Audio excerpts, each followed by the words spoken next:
Concerned at all about what happened at the White House last night? I did not think that what we saw last night was the American that I know. Senator Portman, do you think what we saw last night at the White House, was it an abuse of power, what we saw last night outside the White House? By the protesters, yes. By the violence, yes. You know, I've heard conflicting things about, well, the president, the Park Service, the Secret Service didn't know that the president was going to come through. So I don't know what the actual facts are. I think those would be useful things to find out. Yeah, I mean, that's every single one of them a coward. Lisa Murkowski being the sort of the beacon of courage in the Republican caucus by saying, that's not the America I know. I like Josh Hawley's strategy of waiting for more useful facts is the GOP strategy. We need to investigate this. I need to know the facts on just exactly, what was the process by which these cops came in with their shields and banged across reporters and off the heads of innocent and peaceful protesters? And I just want to know, what was the projectiles they were sending? I just want to know what the thickness on the rubber was. Well, I think we need to know these questions about whether they were, 2 millimeters or 3 millimeters thick before I respond to them. These are all facts that we really need to know. We're AG in Missouri, so yeah, I'm familiar with this. I also like the fact that that guy felt that the violence was an abuse of power, but not the president's order for the violence. All the violence, 100% of it came from these military police, these federales, I guess. Really despicable. And, I don't know how long it's going to take. I don't know what it's going to take until top Democrats start holding those guys to account. The enablers are worse than Trump at this point. Frankly, I've always thought that they are worse, period. They should be held to account. But, I don't want to do anything that's going to ruin our, Senate committee. Before we get to Aaron, obviously difficult times. There is, however, some upsides. Pet adoption apparently is up. Shelters are being cleared out. And that means a lot of people have a new dog and they don't know much about that dog. Well, Embark's breed and health test is the best way to help you know your new doggy. And frankly, your old doggy, if you don't know. Gives you breed traits, gives you genetic risk factors, which are hugely important for health conditions, obviously. They provide the resources, Embark does, for you and your vet to best tailor a diet and just general care for your dog's specific needs. Embark can identify over 350 breeds. They can identify and screen for 175 genetic health conditions. Over 50% of the dogs are either at risk or carriers for genetic disease. Embark will help you learn their health history. It's developed by PhDs, Embark was, and vets, and is the number one trusted source for breed detection and accuracy. I don't have a dog. I do know that, cats are, my kids consider them their brothers, actually. And so any insight into their health, huge benefit. Kelly had this to say about doing the Embark test on her dog, Edie. She said there's so much information about her. She tested clear for all 175 genetic health conditions they screened for. And she's not a carrier or at risk for any of the genetic diseases they have as well. There's also a full clinical trait report. So much great news, but most importantly, I can provide the report to her vet, which will provide so much information to help with Edie's health as she grows up. We've gotten, emails about finding out stuff about their dog, a dog that's hugely important to their kids, or folks who just enjoy finding out who their dog's cousins are. this summer, Embark has a limited time offer just for our listeners. You go to embarkvet.com now, use the promo code majority. You get $50 off your dog, breed, and health kit.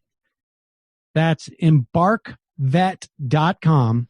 Use the promo code majority. You get $50 off today. Super easy to swab your dog. Get to it. You're going to enjoy it. And again, we will put that link in our YouTube description and on our podcast description. We're going to take a quick break. When we come back, we'll be talking to Aaron Kleinman.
Seder on the Majority Report on the phone. Pleasure to welcome back to the program the Director of Research at Future Now. Director of Research and Director of Campaigns, I think, too. Future Now, Aaron Kleinman. Oh, wait, I'm confused now, Aaron. Are you still Bobby Big Wheel on Twitter? Because now it says like you're Dr. Munchausen or something? No, it's an old Simpsons reference. Maynard G. Muskie vote. That's what Mr. Burns calls Democrats. Ah, okay. Well, I have to admit that I confess that I just don't like to watch animation. I know it's a funny show, and I know I should have, and it was certainly in my heyday, but I didn't watch it because I don't like animation. I won't tell Lizzie Molina that you don't like watching animation. Please, and don't tell the folks on Bob's Burgers too. Please, that would be a problem. But all right. With all that said, it's sort of hard to conceive and to remember, but we had a lot of primaries around the country yesterday. Let's get into those, and then I want to talk about this report that you guys put out about Wisconsin. That's fascinating information. I think it's going to be really important, or could very well be, in the fall. But before we get there, we had, as far as I can tell, primaries in Maryland, in Indiana. We had primaries in Iowa. We had primaries in New Mexico and Pennsylvania. I guess Washington, D.C. and Baltimore. Where else? Am I missing any? Rhode Island and I think South Dakota, too. Rhode Island and South Dakota. So give me a sense of what are the ones that are relevant to us? What are the ones that were surprising? And where did progressives do well?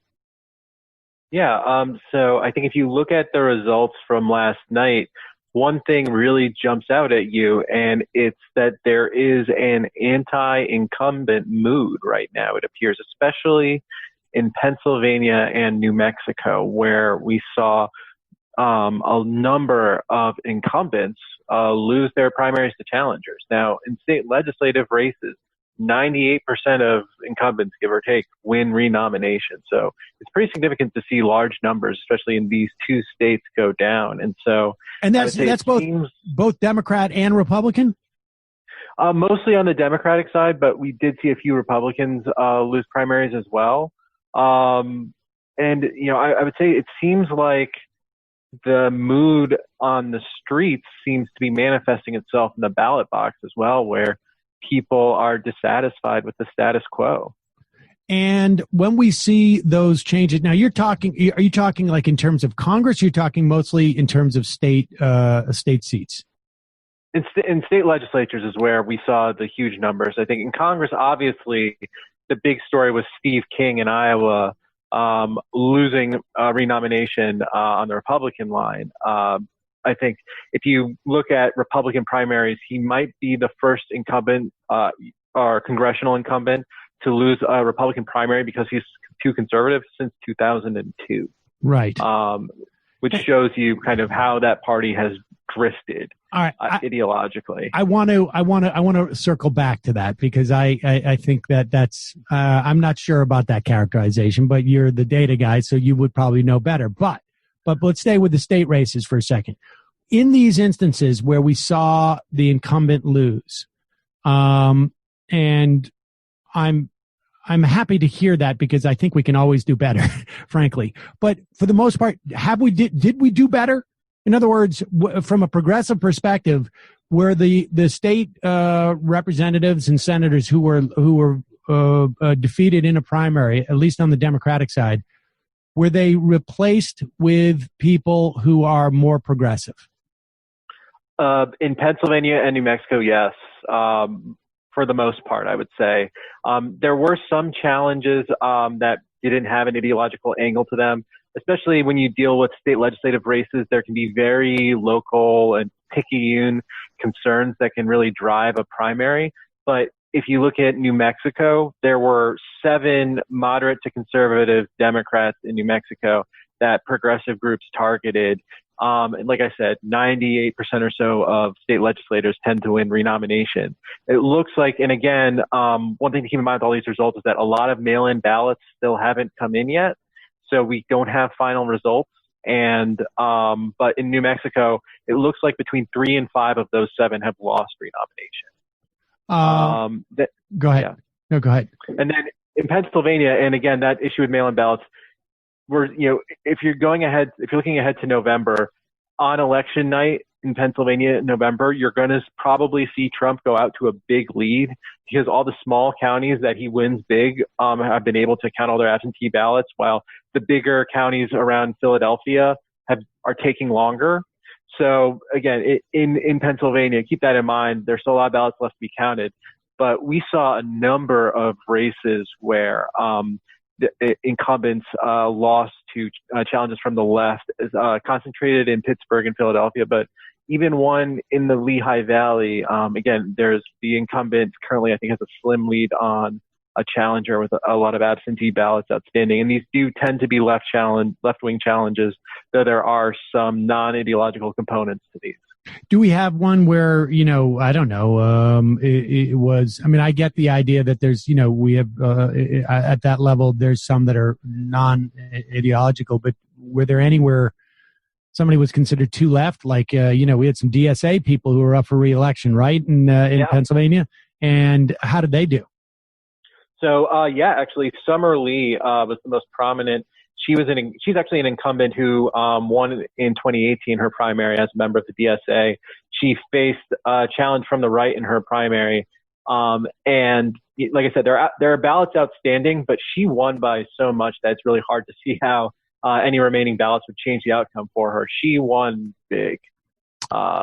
And that was, that's consistent with what we've seen with, across the board. In other words, we have examples of progressives defeating more conservative incumbents, but we don't have really the opposite, do we?